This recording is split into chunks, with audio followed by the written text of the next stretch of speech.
Nii nagu iga suve juurde kuuluvad rukkililled, kuuluvad vaarikad, nii kuulub iga suve juurde ka ühistuleht.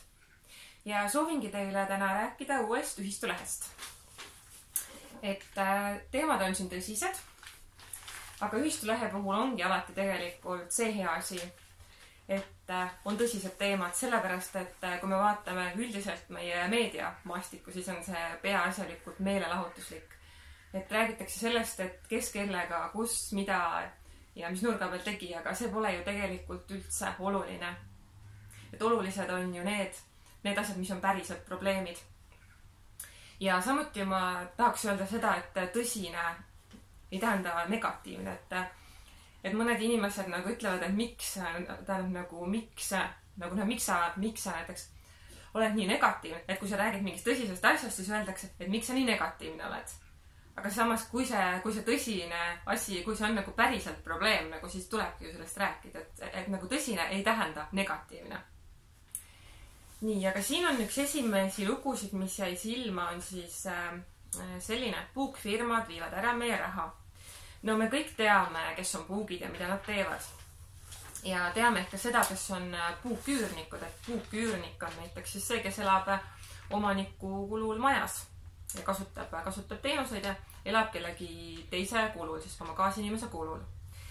Nüüd puukfirmat on siin Jaan Leetsaari loos siis niimoodi defineeritud, et puukfirma on siis ettevõte, mis kogukonnas olevate ja kogukonnale kuuluvate majandusressursside, maa, mets, kalaveed, kaunid maastikud, tööjõud arvel raha teenivad ja selliseid kasumina välja viivad. Et ma sain aru, et puukfirma on siis siin Eestis tegutsev välismaine firma, kes teeb äri meie maavaradega, no näiteks metsaga, ja viib selle kasumi siis siit välja. Ehk ta teenib endale siit nagu siin kasumit ja viib selle välja. Ehk tegelikult ta ei too kuidagi sellele meie kogukonnale siin kasu. Ja siin Jaan Leetsaar, majandusdoktor, ütlebki, et puukettevõtted tegutsevad eestlaste heaolu vastu. Ja tooksin esile, et Eesti riik on lasknud puukettevõtetel tegutseda ka sellistes valdkondades, kus neid kogukonna heaolu huvides ei tohiks üldse olla. Siia kuuluvad välismaalaste omaduses olevad paljud energia, soojuse, kütuse, vee, prügi, pangandus, kaubandus ja teised kohalikku kogukonda teenindavad ettevõtted. Puukfirmad koguvad endale ja viivad siit välja kokku ligi 10 miljardit eurot või rohkemgi aastas. Nii. Ja muidugi võib ju mõelda, mida kõike selle 10 miljardiga siis teha tegelikult saaks. Nii, järgmine lugu, milles seisneb Eesti tööjõu odavus. Kas teie teate näiteks sellist asja, et tööandja, kui ta võtab tööle välismaalase, siis ta peab sellele välismaalasele maksma kuus 1310 eurot brutos. Pluss lähevad ta siis veel igasugused muud kulud ette. Ehk siis ühe välismaalasest töötaja kohta kuus on ettevõtja jaoks siis kulu 1753 eurot. No mul tekkis taas selline küsimus, et miks meil on selline seadus, mis ütleb, et välismaalasele tuleb maksta sellist palka, aga meil ei ole sellist seadust, mis ütleb, et eestlasele tuleb maksta see 1310 eurot kuus. Et minu meelest eelkõige ikkagi peaks Eestis mõtlema siin elavatele, nagu neile, kes siin elavad ja nende heaolule. Ja kui neil on juba kõik hästi, et siis me saame hakata mõtlema ka välismaalastele.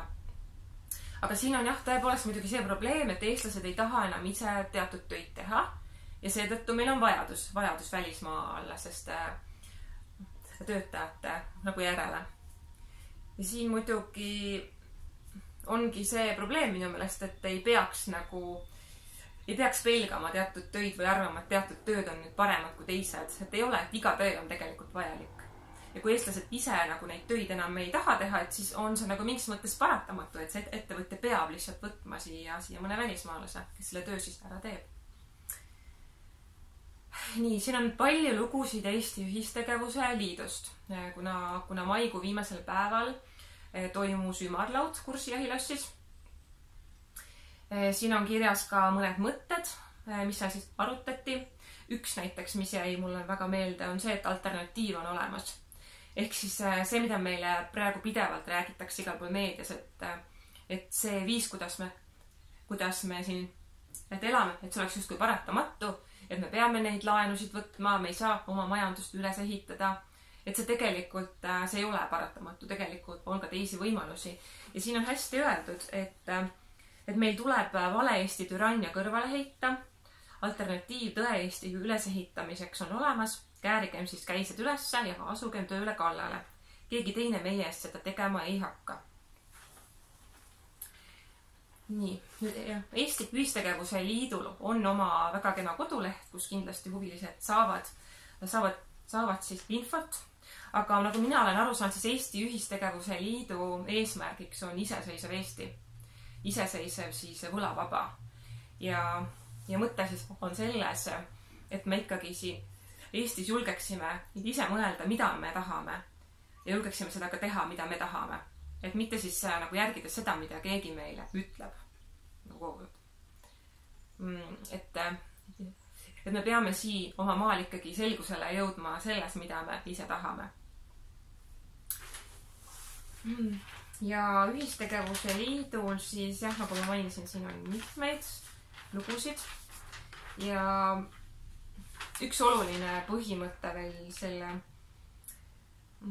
et Ühistegevuse Liidu põhitegevusest on siis kindlasti see, et soovitakse toetada eestlaste eestikeelset ja Eesti kultuurile tuginevat edasikestmist oma ajalooliselt määratletud maa-alal. Ning Eesti Ühistegevuse Liidu liikmeks võivad siis põhimõtteliselt kõik kodanikud saada. Mis siis veel? Et saame siit teada, et Tartu Hoiu-laenu ühistu valis esimese auliikme, et 1. aprillil ta valiti auliikmeks Valter Haamer, tuntud kultuuritegelane. Samuti saame me teada, et Tartu Hoiu-laenu ühistul on juba 5 kontorit, et lisaks Tallinnale, Tartule ja Narvale on siis kontor ka Jõhvis. Samuti sai siit veel seda teada, et energiahoiuseid võetakse vastu veel kuni aasta lõpuni, et siis on tulemas aga juba uued hoiused, et keda huvitab, siis kindlasti tasub jälgida Tartu Hoiu-laenu ühistu kodulehte. Ja siin küll seda kirjas ei ole, aga tulemas on ka teine ümarlaud, mis toimub siis paralleelselt Tartu Hoiu-laenu ühistu suvepäevaga. Ja see kõik leiab aset siis 10. augustil Viljandimaal. Et toimub siis Peerna turismitaluse nii suvepäev kui ka selle suvepäeva raames toimub siis teine ümarlaud. Et kellele see teema huvi pakub ja kes sooviks seal osaleda, et siis vaadake Tartu Hoiu-laenu ühistu kodulehte www.tartuhlü.ee. Aga praegu siis lõpetaksingi ja soovin teile siis tõsist mõtlemist, väga kaunist suve ja peatse kohtumiseni!